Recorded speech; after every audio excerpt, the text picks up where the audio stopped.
तो हेलो मेरे प्यारे से बच्चों लोग, कैसे हैं आप लोग। उम्मीद करता हूं लोग बहुत ही अच्छे होंगे। तो आज हम सीखने वाले हैं, बहुत सारे बच्चे रूट का, स्क्वायर रूट का प्लस करना नहीं जानते हैं, माइनस करना नहीं जानते हैं, मल्टीप्लाई करना नहीं जानते हैं और उसको डिवाइड करना नहीं जानते हैं। ठीक है, 10th वाले बच्चे बहुत सारी गलती करते हैं, 9th वाले भी बहुत सारी गलती करते हैं। जब एग्जाम देने जाते हैं तो यहीं पर फंस जाते हैं। तो इसको मैं आपको सिखाने वाला हूँ। सबसे पहले आपका क्या है, एडिशन ऑफ रूट। तो स्क्वायर रूट को कैसे जोड़ा जाता है इसका मैं आपको तरीका बताने वाला हूँ। देखो, तो यहाँ पर आपका लिखा है √5 तो ये दोनों आपका जब सेम होगा ना तभी हम इसको जोड़ सकते हैं और माइनस कर सकते हैं। ठीक है ना, तो √5 है, √5 है, तो यहाँ पर 1√5 है, यहाँ पर 1√5 है। तो एक और एक जुड़ के कितना हो जाएगा आपका 2 हो जाएगा। आपका एक एक जुड़ के कितना हो जाएगा 2, और जो रूट वाला पार्ट हो वैसे ही लिख दो, आपका आंसर आ जाएगा √5।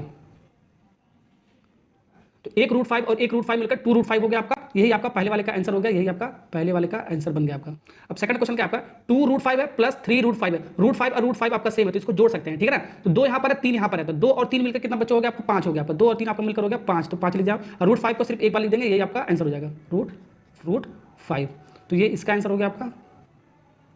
वैसे तीसरा वाला देखो आपका, यहाँ पर आपका क्या है √5 है, यहाँ पर आपका क्या है √3 है, तो यहाँ पर आपका अलग अलग है, आपका √5 और √3 अलग अलग। तो यहाँ पर इसको आंसर यहीं पर छोड़ देंगे, यहीं पर इसका आंसर हो जाएगा। इसको हम जोड़ेंगे नहीं। ठीक है, अलग अलग जो रूट होगा तो उसको हम जोड़ेंगे नहीं, वैसे ही आंसर इसको लिख देंगे। ठीक है, तो एडिशन आप सीख गए होंगे। अब इसको आप माइनस करना सीखेंगे, सब्ट्रैक्शन इसका करेंगे रूट का। ठीक है ना, तो पहला क्वेश्चन क्या है, अगर जो रूट दोनों में सेम हो, ठीक है, दोनों में सेम हो तो √5 में से √5 को घटाओगे तो ये कट के टोटल आपका कितना आ जाएगा, ये कट के टोटल आपका 0 आ जाता है। आपका 0 इसका आंसर होता है, ये ध्यान रखना आपका। अगर जो रूट के अंदर वैल्यू सेम है तो कट के कितना आ जाता है आपका 0। ठीक है, ये सब बच्चे गलती करते हैं। यहाँ पर देखो 2√5 है और माइनस 3√5 आपका। ठीक है, तो √5 और √5 है तो इसको माइनस कर सकते हैं। अब 2 में से -3 जाएगा तो क्या बचेगा आपका माइनस बचेगा, माइनस बचेगा और √5 को एक बार लिख देंगे √5, आपका आंसर आ जाएगा तो माइनस √5 इसका क्या हो गया आंसर हो गया। अब तीसरा वाला देखो क्या कर आपका 3√5 और माइनस 2√5 है, ये आपका सेम ही है, लेकिन आपका यहाँ पर इस बार आपका प्लस √5 बचेगा। क्यों √5 प्लस नहीं लिखते हैं तो √5। यहाँ पर देखो आपका सेम, देखो दूसरा वाला क्वेश्चन और तीसरा वाला क्वेश्चन दोनों एक ही टाइप का दिख रहा है, लेकिन -√5 आ गया प्लस √5 आ गया आपका। क्यों, क्योंकि यहाँ पर देखो जो बड़ा वाला नंबर होगा -3 बड़ा नंबर है ना आपका, तो बड़ा वाला नंबर पीछे वाला साइन लेते हैं, तो इसका साइन क्या आपका माइनस आपका। इन दोनों में आपका बड़ा नंबर कौन सा आपका 3 आपका बड़ा नंबर, इसके पीछे वाला जो साइन होता है वो लेते हैं। यहाँ पर आपको कुछ नहीं, यानी कि प्लस है तो प्लस वाला साइन लेते हैं। ठीक है, आपको ध्यान रखना। ऐसे भी आप समझ सकते हो, 2 में से हम -3 घटा रहे हैं। ठीक है, तो छोटे वाले नंबर को बड़े नंबर में से जब घटाते हैं तो माइनस साइन आता है आपका। ठीक है, यहाँ पर देखो 3 में से जब 2 घटाओगे तो बड़े वाले नंबर में से अगर जो छोटे वाले नंबर को घटाओगे तो आपका प्लस साइन आता है। ऐसे भी कह सकते हो। चौथा वाला क्वेश्चन देखो, यहाँ पर 2√5 है, यहाँ पर 3√3 है, तो ये वाला जो आपका है ये क्या है आपका, ये आपका अलग अलग है, आपका रूट के अंदर अलग अलग है, तो इसको डायरेक्ट यहाँ पर आंसर लिख देंगे। ये आपको ध्यान रखना, सेम होगा तभी हम इसको प्लस माइनस कर सकते हैं, अदरवाइज नहीं कर सकते, डायरेक्ट इसको आंसर यहाँ पर लिख देंगे। ठीक, अब हम मल्टीप्लाई करना सीखते हैं। तो देखो पहला क्वेश्चन क्या है, √5 और √5 का जो मल्टीप्लाई करोगे तो सिर्फ आपका √5 निकल के आपका आता है, √5 × √5 ऐसे लिख सकते हैं। बिल्कुल अभी बेसिक समझ लो, उसको डायरेक्ट भी बताऊंगा। ठीक है, तो इसको क्या लिख सकते हैं 5 का पावर 2, 5 का पावर 2 लिख सकते हैं। रूट जब हटता है तो पावर क्या आता है आपका 1/2 आता है आपका, रूट का पावर 1/2 आता है आपका। ठीक है, तो 2 से 2 आपका कट गया तो आपका टोटल कितना बचा आपका, टोटल आपका ये बचा आपका 5। तो हमेशा ध्यान रखना, हमेशा आपका 5 आएगा। ठीक है, तो यहाँ से आपको डायरेक्ट आपको समझना है, अगर जो स्क्वायर रूट के अंदर सेम नंबर है, ठीक है, तो एक बार उसको लिख देंगे, रूट वाला पार्ट हटा देंगे। ठीक है, अगर जो √3 होता है तो 3 आ जाता है, √2 होता है हो जाता है, 2 आपका कितना 2 आ जाता है, √7 होता है तो 7 आंसर आ जाता है। ठीक है, तो ये सब नहीं करना, मैंने आपको तरीका बता दिया है, डायरेक्ट आपको आंसर लिखना है। तो यहाँ पर देखो आपका इसको मल्टीप्लाई करोगे सेकंड वाले क्वेश्चन में, √5 और √5 है। ठीक है, तो एक बार लिखेंगे 5, एक बार लिखेंगे 5 और इंटू आपका क्या आपका ये 2 है, इंटू 2, तो 5 दूनी कितना हो गया आपका ये 10 इसका आंसर आ जाएगा। कितना आ जाएगा आपका ये 10 इसका आंसर आ जाएगा।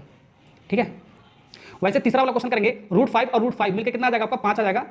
ठीक है, 5 आ जाएगा और 3, और यहाँ पर देखो 3 है और 2 है, 3 और 2 का मल्टीप्लाई करोगे कितना आएगा आपका 6 आ जाएगा। ठीक है, अलग अलग नंबर का मल्टीप्लाई करेंगे। ठीक है, 5 कितना आ गया 30 आ जाएगा आपका, टोटल आपका कितना आ जाएगा आपका 30 आ जाएगा आपका, इसका आंसर हो जाएगा। ऐसे करेंगे, बहुत सारे बच्चे गलती करते हैं, ध्यान रखना। ठीक है, पहले 3 और 2 का मल्टीप्लाई करेंगे 6 आएगा, √5 को मल्टीप्लाई करोगे 5 आएगा आपका, 30 आंसर आएगा आपका। अब यहाँ पर देखो कैसे करेंगे, तो यहाँ पर अलग अलग नंबर है, अलग अलग नंबर है तो भी हम मल्टीप्लाई कर सकते हैं। ठीक है, प्लस माइनस नहीं कर सकते हैं, प्लस माइनस के लिए मैंने आपको बताया नंबर आपका रूट के अंदर सेम होना चाहिए। ठीक है, अगर जो मल्टीप्लाई कर रहे हो, ठीक है, तो अलग अलग नंबर है तो भी हम इसको मल्टीप्लाई कर सकते हैं डायरेक्ट। ठीक है, पहले 3 और 2 का मल्टीप्लाई करोगे कितना आएगा आपका 6 आएगा, 3 और 2 का मल्टीप्लाई करोगे इसका और इसका, 3 और 2 का मल्टीप्लाई 6, फिर 5 और 3 का मल्टीप्लाई करोगे रूट के अंदर कितना आएगा, रूट के अंदर आएगा, ध्यान रखना रूट के अंदर आएगा, रूट के अंदर आएगा 5 × 3 = 15, तो इसका आंसर आ गया। तो इतना आपका आंसर आता है, ठीक है ना। ओके, ये भी आपको ध्यान है, ये इंपॉर्टेंट पॉइंट है आपका। ठीक, अब हम सीखने वाले हैं रूट को कैसे डिवाइड किया जाता है। ठीक है, अगर जब √5 को √5 से नंबर के साथ डिवाइड करोगे तो इसका मतलब क्या होगा, ये डिवाइड ऐसे वाला डिवाइड। ठीक है, इसको डिवाइड करोगे तो √5 और √5 करके कितना आ जाएगा आपका, ये 1 आता है आपका, ध्यान रखना ये 1 आता है आपका, और इसको डिवाइड करना आपको, इसका आंसर होगा, इसका आंसर 1 आ गया आपका। ठीक है, डिवाइड करने पर आपका सेम नंबर के साथ रूट का 1 आ गया था आपका। ठीक, अब इसको अगर जो डिवाइड करोगे तो आपका इसका मतलब क्या होगा, डिवाइड होगा ये आपका, ये डिवाइड हो गया आपका। ठीक है, पहले 2 से काटोगे, ये 4 को 2 बार में जाएगा आपका।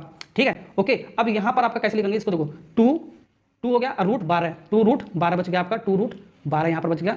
ठीक, फिर डिवाइड बाई ये √3। ठीक है, तो √3।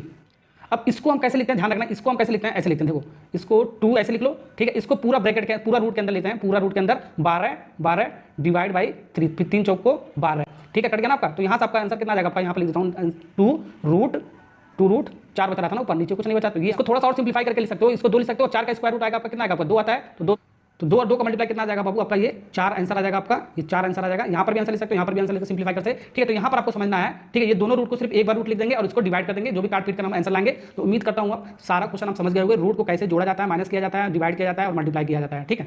अगर जब रूट को जोड़ना वगैरह सब सीख गए हो तो ये क्वेश्चन आराम से कर सकते हो। सिंप्लीफाई इसको करना है, इसका आंसर बताना है कितना आएगा, सिंप्लीफाई पूरा आपको करना है जहाँ तक आपका हो सके आपका, ठीक है। कैसे करेंगे ध्यान रखो, तो इसको सिंप्लीफाई कैसे करेंगे, 32 को हम क्या लिख सकते हैं, 2 ऐसे लिख सकते हैं, 2√8 लिख सकते हैं, बिल्कुल लिख सकते हैं, 2 रूट इसको तोड़ कर लिख सकते हैं, ठीक है। 2 अंदर जाएगा, 4 हो जाएगा आपका, 4 और 32, ठीक है, ऐसे हो जाएगा ना आपका, ऐसे लिखते हैं ना आपका। फिर प्लस 48 को क्या लिख सकते हैं हम, 12 चौको 48 यानी कि 2√12 लिख सकते हैं, 2√12 लिख सकते हैं, यही लिख लो, √8 प्लस √12, ठीक है। अब 2 और 2 इसमें कॉमन है तो इसको कॉमन ले लेते हैं बाबू। तो कॉमन लेने पर आपका क्या आएगा, √8 आ गया, फिर प्लस ये √12 आपका आ गया, कॉमन हमने ले लिया ना। फिर डिवाइड में नीचे आपका क्या था, नीचे आपका क्या था, नीचे आपका ये वाला पार्ट था √8 प्लस √12। तो यहाँ से आपका ये क्या होगा, कट जाएगा, ये कट जाएगा पूरा आपका, पूरा कट जाएगा ना आपका ये। तो बचा आपका क्या, 2, ये आपका। तो ये आपका क्वेश्चन हर एक कंपटीशन एग्जाम में आया हुआ है, ठीक है ना। ओके, बोर्ड से लेकर कोई सा भी कंपटीशन एग्जाम में आया हुआ। तो रूट अगर जो सॉल्व करना सीख गए ना तो सारे क्वेश्चन आप रूट वाले कर सकते हो आराम से। वीडियो अच्छा लगा लाइक सब्सक्राइब करना।